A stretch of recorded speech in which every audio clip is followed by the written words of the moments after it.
in acrimonious Washington. During the same week that President Trump was signing long-sought criminal justice reform legislation that Kushner helped shepherd through Congress by building a liberal-conservative coalition, his wife Ivanka Trump, assistant to her father, saw final approval of a bid she championed to help women worldwide. Passage of the Women's Entrepreneurship and Economic Empowerment Act came Friday in the House and was overshadowed by the fight over border wall fencing, but was a major victory for Trump, who spent hours lobbying for it on Capitol Hill, personally nudging those on the fence to support the plan to steer U.S. foreign aid to programs promoting women and women-owned businesses. In the end, the WE Act passed with support from both Democrats and Republicans in both chambers last week, giving the president a second major bipartisan victory and providing a potential model for his agenda in the upcoming divided Congress and break congressional gridlock.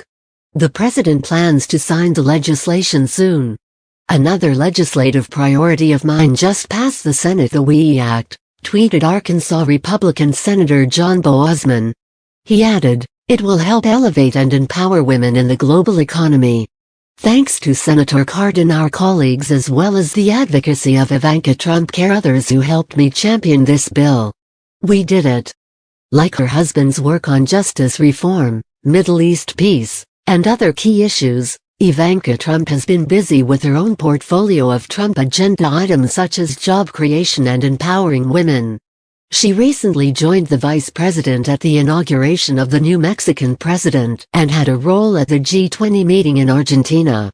She jumped in to help the WE Act in summer and quickly went to work to promote the bipartisan legislation that urges the United States Agency for International Development, the State Department's foreign aid arm, to include a gender analysis when dishing out money. A Heritage Foundation report said that when women are given the types of economic opportunity and support that men have, economic freedom follows. Ensuring women's empowerment globally is core to POTUS's national security strategy.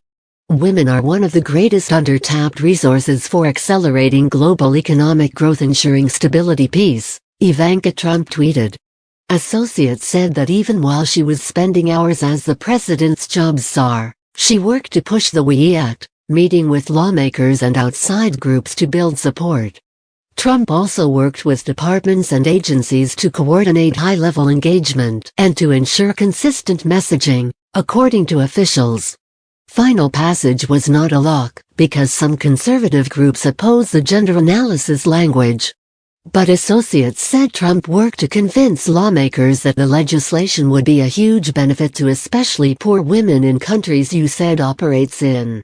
For example, she worked with bill skeptic Utah Republican Senator Mike Lee to lift his hold on the bill, and also with administration critic, New Jersey Democratic Senator Bob Menendez, to clear the path for consideration and passage. In her campaign, she met with 8 key senators and held roundtables to rally support. After one meeting in which she brought along her daughter, Arabella, South Carolina Republican Senator Lindsey Graham tweeted, "I appreciate all Ivanka is doing to improve the plight of women in the developing world." She also worked closely with Gail Smith, the former USAID head who now runs the One Campaign, an international group, and CARE-head Michelle Nunn to coordinate outside group support for the legislation. Boozman boosted Trump during the effort, tweeting, "Thanks again Ivanka Trump for supporting the bipartisan WE Act Women's Entrepreneurship Economic Empowerment Act, working with us to build a broad coalition behind this